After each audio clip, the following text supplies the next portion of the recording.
I was 8 years old. My parents separated, and my father took me, carried me to a cousin's house. I lived there for a few months. They were very abusive. They beat me a lot. So one day I ran away. I went about 15 miles through the woods and across the swamp to an uncle's house. I stayed there with my uncle for about a year. And then he couldn't take care of me any longer. He had 4 kids of his own and he was a sharecropper. This one person told me, said, hey, why don't you come live with me? You can help me farm. So I went to live with this gentleman, and he was a sharecropper also.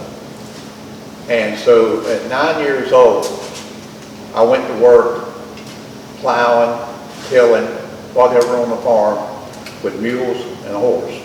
I lived there with this gentleman for a few years, and he was a bad drunk.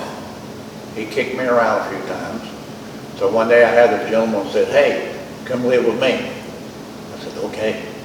So I went to his house with him, and I found out he had 2 tractors, no mules. And so I said, hot diggity dog, I'm the hog heaven. And so I lived with Vernon for about 3 years. And during the time that I lived with Vernon, he became abusive. He would kick me around every once in a while until I got big enough to tell him one day that not to hit me anymore because there would be trouble if he did. And so about that time, my school principal, D.P. Cooper, took a liking to me for some reason. And so one day he said, how would you like to go live in the boys' home at Lake Waccamaw? Well, in about a month, I arrived at boys' home in February of 1963. And it was the beginning of a new life. I met Mr. McRae. He was waiting for us that night when we got here.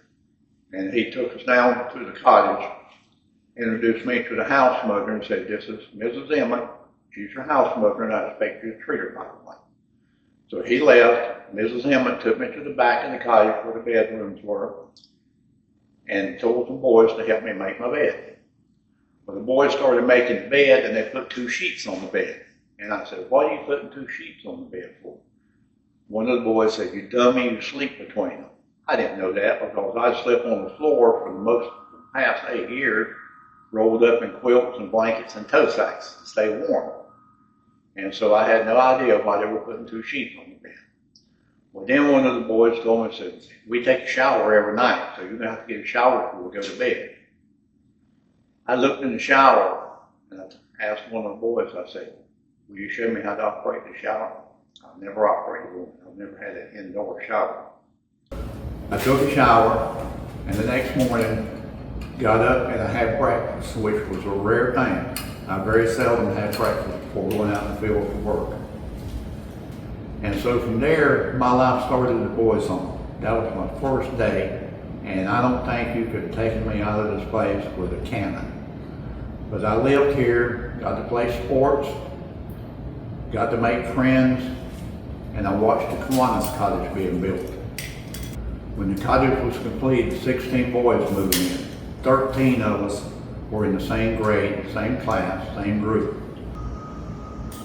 Well, after graduation, I chose to go to a local community college.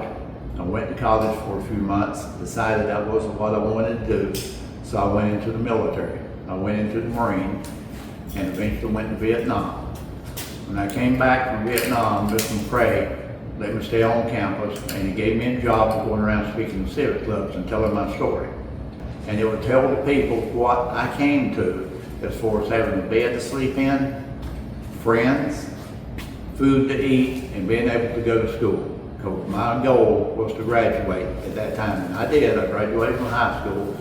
And after the military and several years of living, I received my business degree from a 4-year college. And today, I have a great life. I have a great family. I don't know how to explain it. I don't know how to tell you as Kwans who have supported this home for so long and given so much.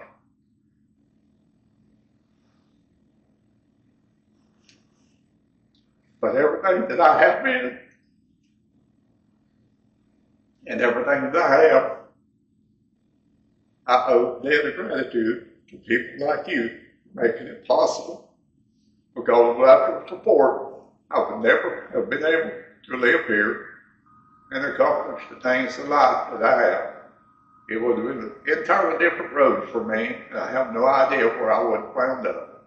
But thanks to you, the people, Kwans Cottage, for what you have done for the Boys and Girls Home of North Carolina, and I hope you continue your support.